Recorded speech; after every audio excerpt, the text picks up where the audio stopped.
Fala, primeiro ano! Aqui é a professora Suzana de Arte e a gente vai fazer agora a correção do PET 3. O PET 3 vai falar sobre a transição da arte clássica para a arte moderna e como que a arte moderna aconteceu, quais foram as principais vanguardas e os principais artistas, beleza? Já vamos começar aqui na semana 1. A semana 1 começa a falar sobre o contexto histórico em que isso aconteceu, como que as artes começaram a se transformar no século XIX. Então, vamos ler. A arte, ciência e literatura no século XIX. A euforia tecnológica propagada pela Revolução Industrial marcou o século XIX como um período de ascensão de diversas áreas do conhecimento. Os assuntos de ordem científica e estética passaram a despertar o interesse de um grande público. Várias nações criaram instituições que buscavam o desenvolvimento de estudos em prol do progresso da ciência. Nesse mesmo período, o termo cientista foi cunhado e a obra A Origem das Espécies, de Charles Darwin, ganhou popularidade. Então a gente vê que é um mundo em ebulição, as coisas estão começando a mudar e mudar muito rápido. A origem das espécies é a teoria da evolução. A gente começa a pensar o mundo e pensar o ser humano de uma maneira muito mais racional e científica. Na página seguinte, a gente vai pular alguns trechos do texto para que esse vídeo não fique muito longo. Influenciadas por essas mudanças, as ciências humanas também observaram o surgimento de novas áreas, como a sociologia e a psicologia.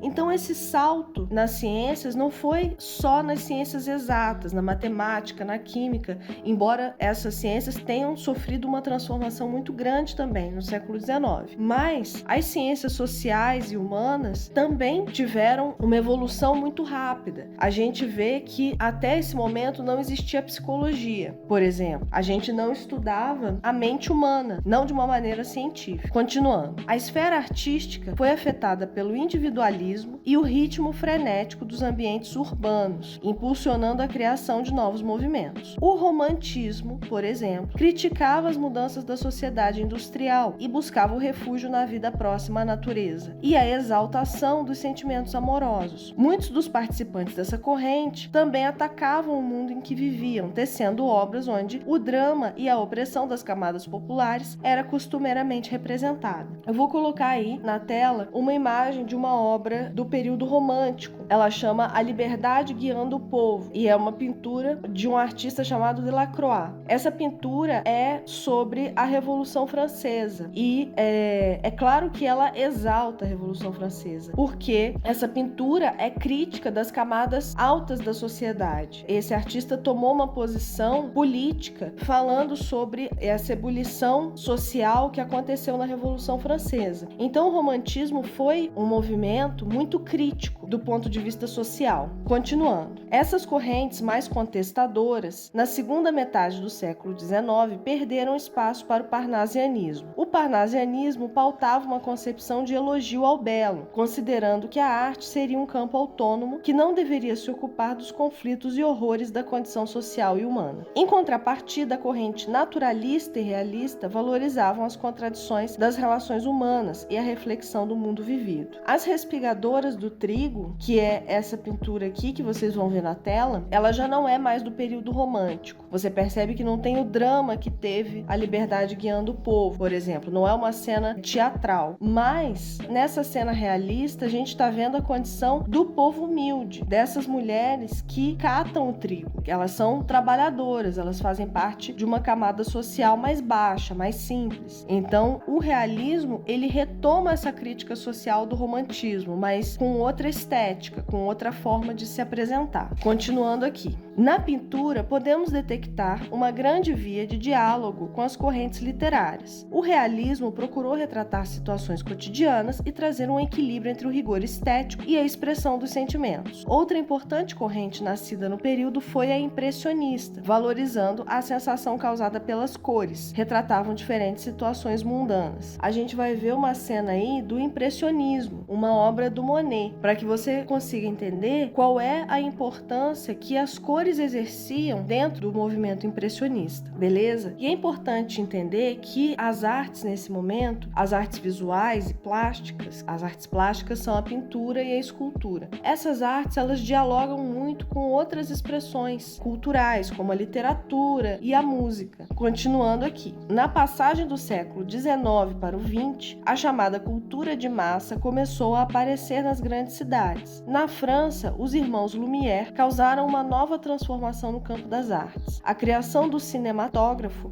trouxe a criação das artes cinematográficas. Elogiada por uns e criticada por outros, o cinema fundou a chamada sétima arte. Então, o cinema surgiu ali em meados do século XIX e foi um ponto de mudança. O cinema significou no imaginário das pessoas justamente esse modernismo, essa caminhada para o futuro. Então, vamos logo para as questões da semana 1. Se você não tem o PET em mãos, você vai copiar no seu caderno. Arte, PET 3, semana 1, questão 1. Vamos ver o que a questão 1 pede. Qual foi a revolução que influenciou as mudanças no século XIX? Explique com suas palavras quais foram as mudanças. Se quiser dar um pause para ficar melhor na hora de você copiar, tudo bem, beleza? A resposta é a seguinte: a Revolução Industrial permeou todas as mudanças sociais e culturais do século XIX.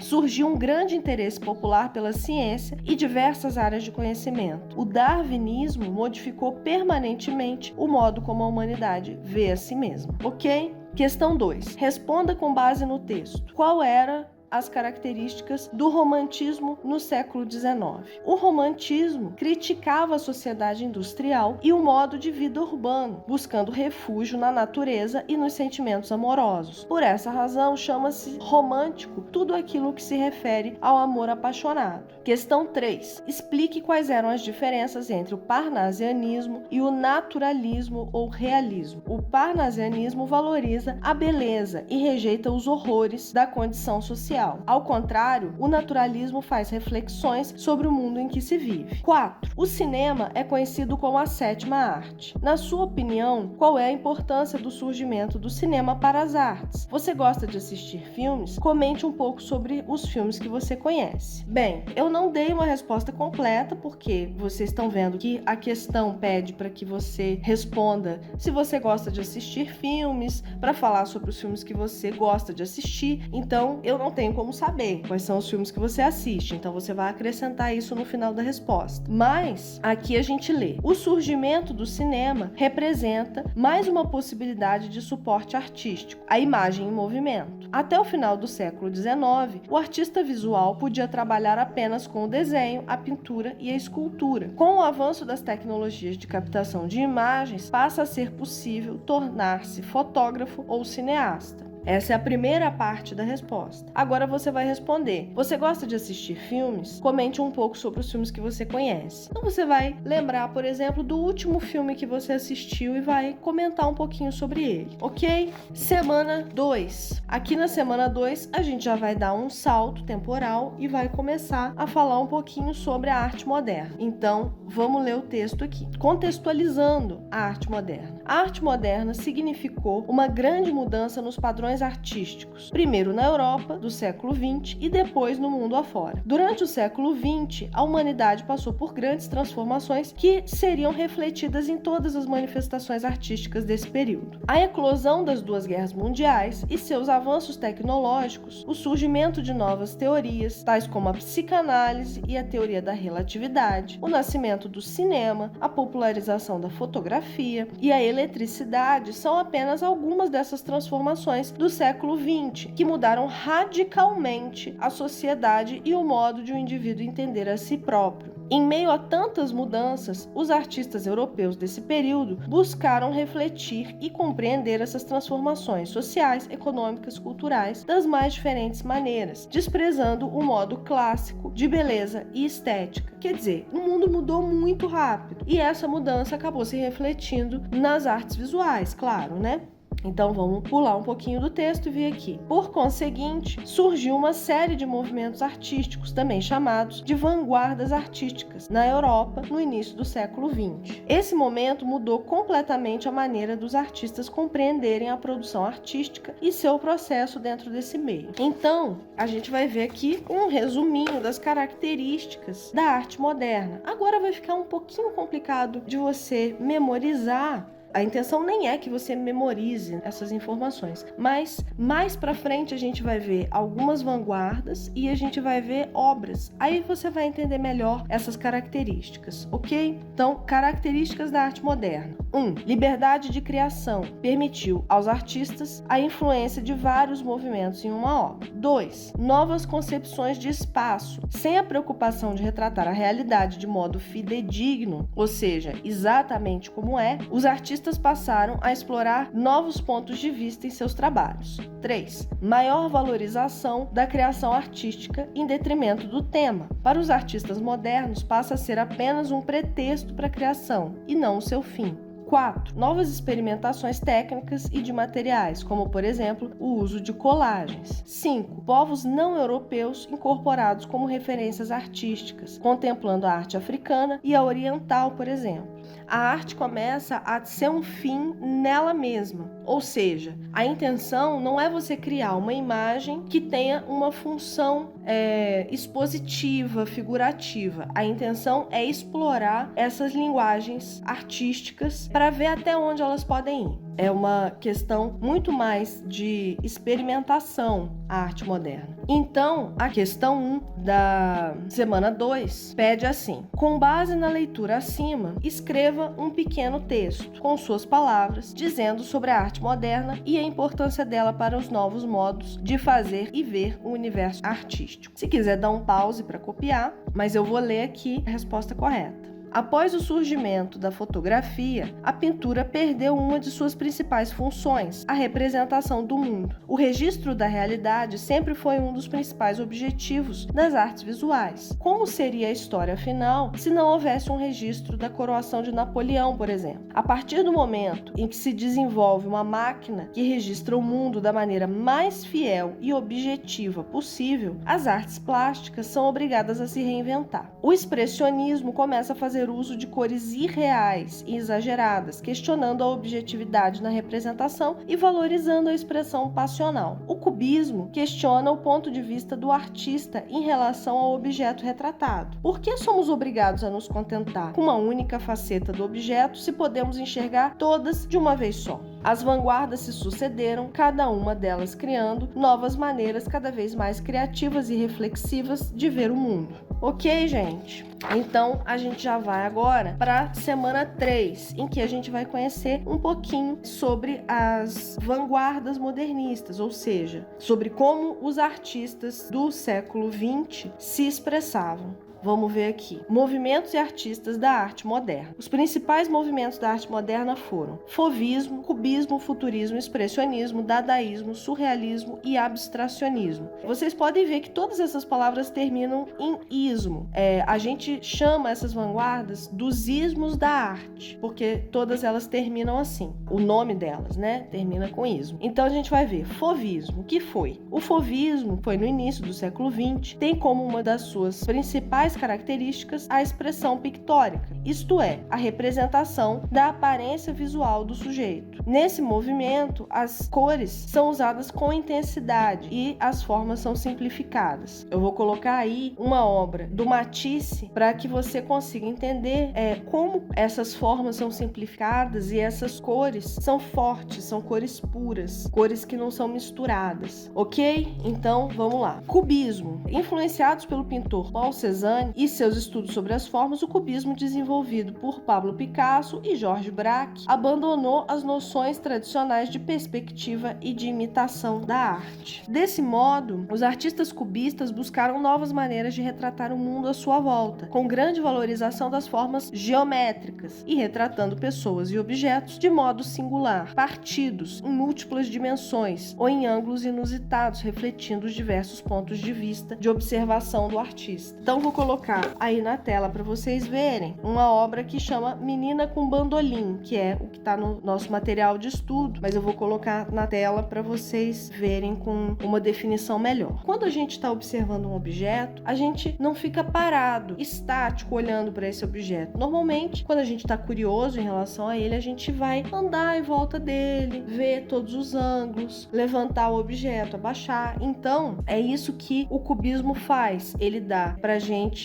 várias facetas de um mesmo objeto, só que numa superfície que é bidimensional. Ele tenta traduzir a tridimensionalidade, né, que tem altura, largura e profundidade, para um meio que é bidimensional. Tem duas dimensões só, altura e largura. Não tem profundidade. Continuando aqui, futurismo. O futurismo, vou colocar uma imagem aí do Russolo, que está no nosso material, enquanto eu leio as características do futurismo. O futurismo tinha como principal característica a defesa do novo e via na guerra e na violência seu motor de propulsão. Bem, esse movimento não durou muito tempo, porque ele foi um movimento que exaltava a violência e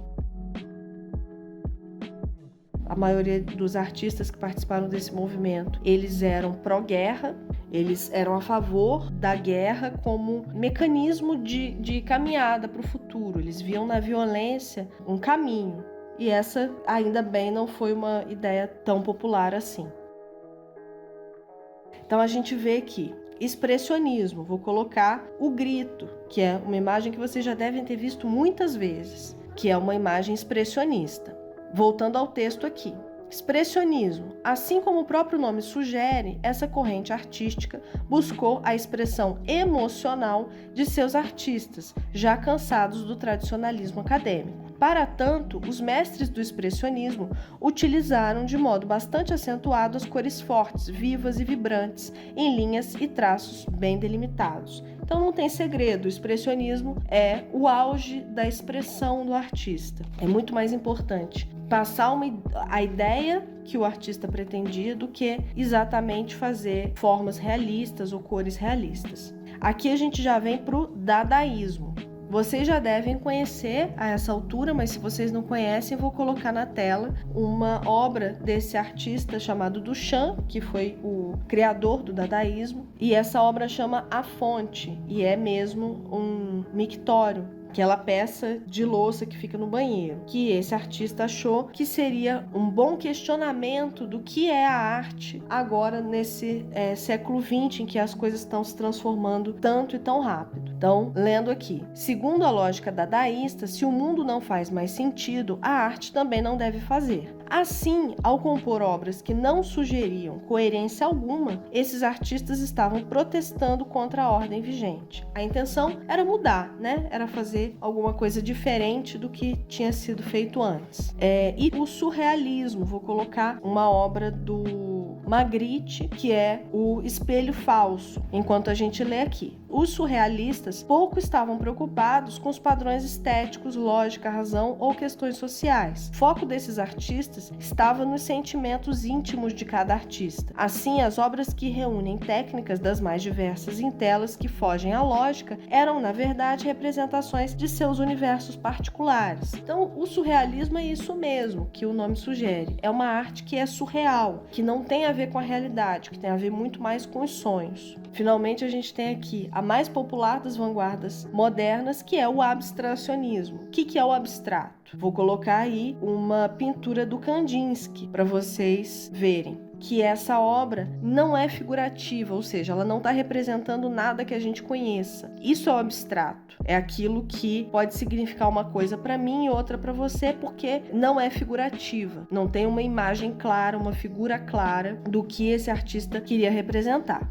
Lendo o texto aqui. O termo abstrato é usado para designar obras de arte que não possuem relação direta com a realidade dos objetos, valendo-se muitas vezes de manchas, linhas, cores e formas indefinidas. Os artistas abstracionistas afastaram-se da percepção da arte tradicional, criando obras nas quais não identificamos de forma imediata o que está sendo representado. Beleza, gente? Aqui a gente vai para a questão 1. Aqui tem duas opções que estão duplicadas. Essa aqui está idêntica a essa aqui. Então, a gente vai cortar isso aqui ignorar essa opção e continuar com o resto. Então, identifique os movimentos artísticos de acordo com as características. A gente vai olhar aqui. Os artistas afastaram-se da percepção da arte tradicional, criando obras nas quais não identificamos de forma imediata o que está sendo representado. O que é que não é figurativo, que a gente olha e a gente não consegue identificar de cara qual é o objeto que o artista estava querendo colocar. É o abstracionismo, né? É a arte abstrata. Então aqui é o 7. O foco desses artistas estava nos sentimentos íntimos de cada artista. Assim, as obras que reúnem técnicas das mais diversas em telas que fogem à lógica eram, na verdade, representações de seus universos particulares. Qual é a arte que foge à lógica, que tem a ver com os sonhos do artista? É o surrealismo, né? Número 6. Dessa maneira, esses artistas procuraram se expressar, alterando princípios convencionais da arte em suas visões particulares de mundo, carregados de dramaticidade. Qual é a arte mais dramática, o movimento mais dramático que a gente viu até o momento? É o expressionismo, né? Número 4. Ao compor obras, os artistas desse movimento não sugeriam coerência alguma. Esses artistas estavam protestando contra a ordem vigente. Então, qual é o movimento que usa da incoerência, da não lógica, para protestar contra a ordem vigente da arte? É o dadaísmo, né?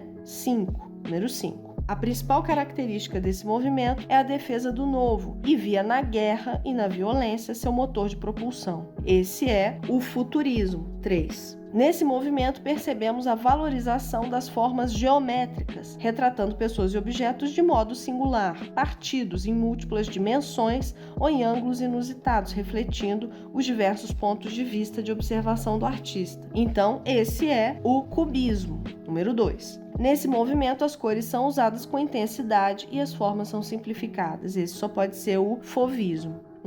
Ok, esse foi o número 1 da semana 3. E aqui, no número 2, eu não respondi porque é uma resposta muito pessoal. Vou pedir que vocês façam em casa. Número 2.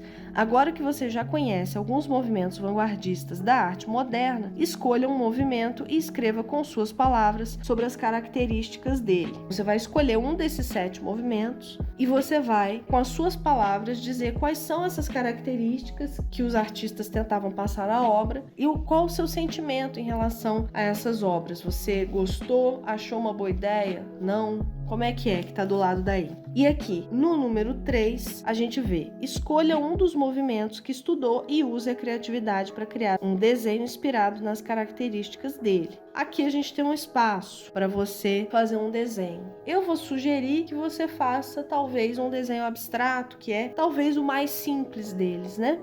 Então aqui a gente já está na semana 4. Na semana 4 a gente vai ver como que essa arte moderna chegou no Brasil. Você já deve ter ouvido falar, talvez na aula de português e literatura, sobre a Semana de 22, a Semana de Arte Moderna, porque foi um movimento, foi um evento que foi muito importante para as artes visuais, mas foi igualmente importante para a literatura. Então aqui a gente vê 2 cartazes, né, de divulgação dessa Semana de 22, dessa exposição, esse evento que ia acontecer, e aqui a gente lê: o final do século XIX e a primeira metade do século XX foram períodos de grandes e significativas transformações na arte, especialmente nas artes visuais, na literatura, na música e na arquitetura, visando desprender-se de antigos valores estéticos. As novas tendências artísticas que vigoravam na Europa não demoraram muito para espalhar-se pelo mundo e chegaram ao Brasil por artistas que estudavam na Europa e voltavam influenciados por novas ideias. Então vamos pular um pouquinho.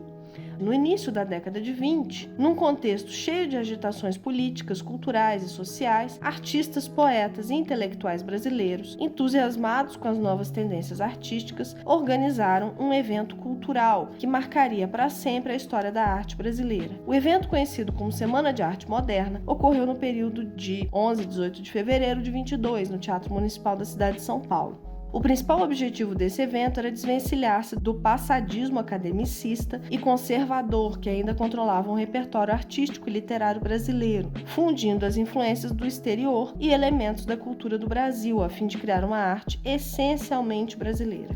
Essa era a intenção da arte moderna brasileira, era criar uma manifestação artística que fosse representativa do Brasil, que não fosse uma cópia do que se fazia na Europa.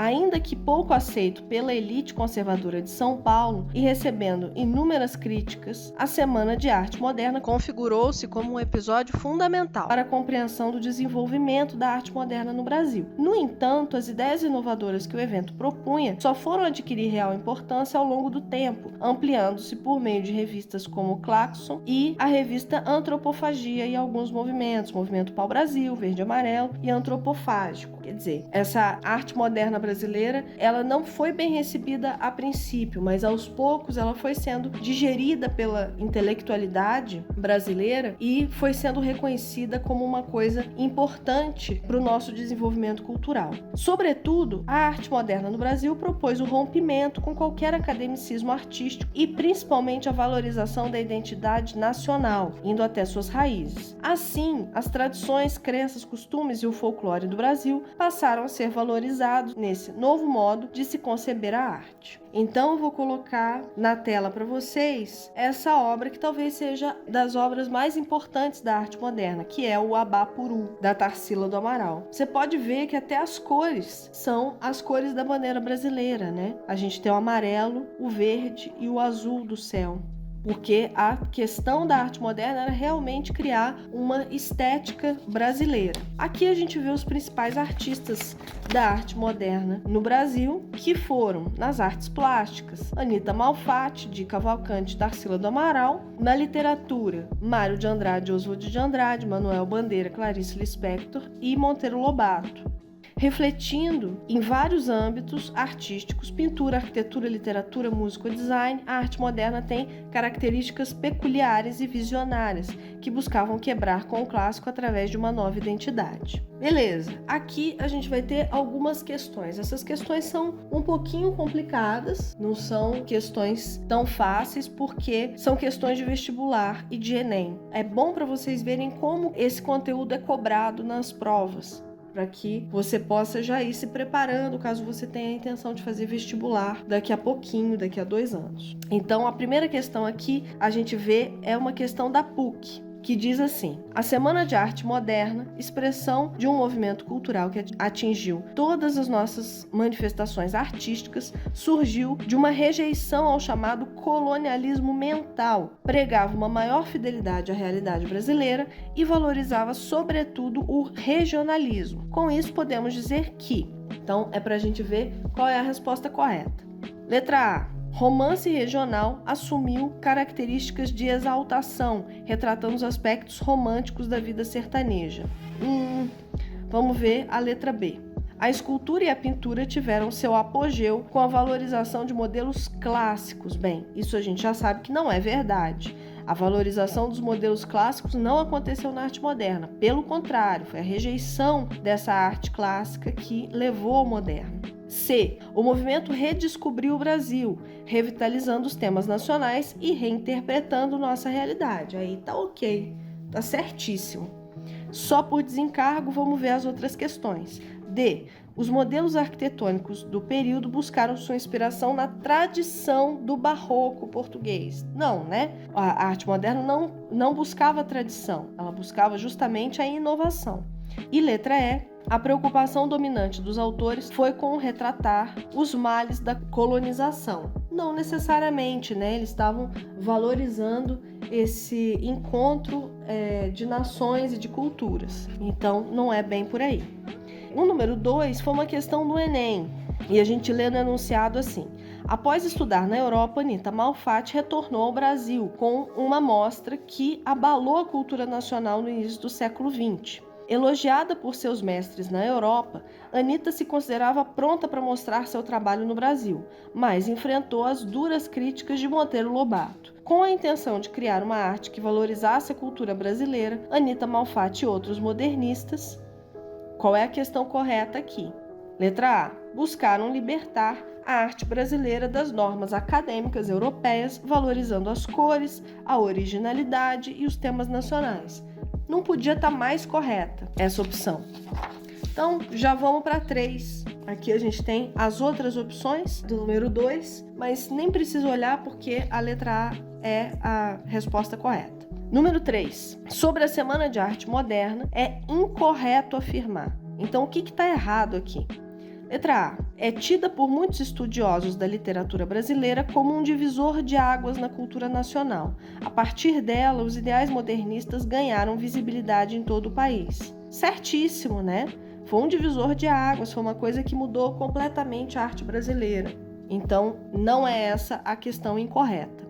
B. À época, a semana provocou grande comoção, sendo destaque em vários jornais que dedicaram suas páginas à cobertura do polêmico evento, que reuniu várias tendências de renovação que vinham ocorrendo na arte e na cultura antes de 22. Então, o que está incorreto aí nessa frase? A semana de 22 não gerou comoção, não foi destaque em vários jornais. Na verdade, a mídia ignorou quase que completamente esse movimento.